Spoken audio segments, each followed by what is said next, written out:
ঢাকা বিশ্ববিদ্যালয়ের ফজলুল হক মুসলিম হলে তোফাজ্জল নামে এক মানসিক ভারসাম্যহীন তরুণকে পিটিয়ে হত্যার ঘটনা ঘটেছে। গতকাল বুধবার সন্ধ্যায় চোর সন্দেহে তোফাজ্জলকে হলের গেস্ট রুমে নিয়ে যাওয়া হয়। সেখানে দফায় দফায় তাকে মারধর করা হয়। এ সময় তাকে ভাতও খেতে দিয়েছিলেন শিক্ষার্থীরা।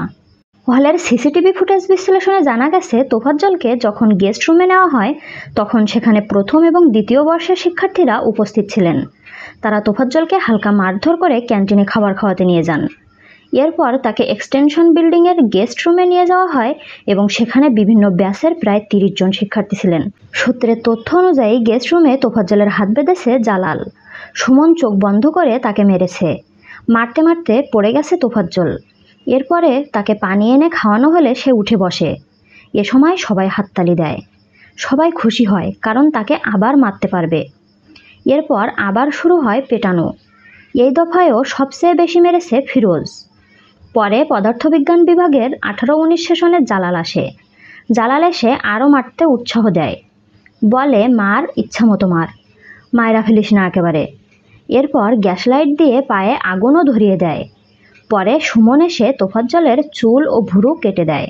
নাম অপ্রকাশিত রাখার শর্তে ফজলুল হক মুসলিম হলের এক শিক্ষার্থী গণমাধ্যমকে জানান, মারধরকারীরা চেষ্টা করছিল মারপিট করে তার স্বীকারোক্তি নেবে যে চুরি হওয়া ফোন সেই নিয়েছে।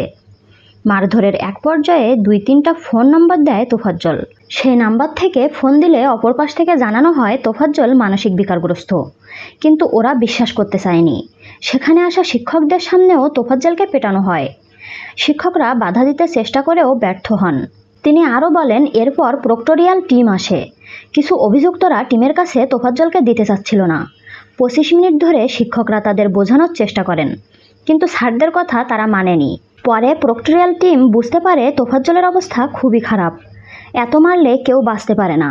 তার মাংসগুলো খসে পড়ে গেছে। তার গোপনাঙ্গে প্রচুর আঘাত করা হয়েছে। আঙ্গুলগুলো পুরো ছেঁচে ফেলা হয়েছে।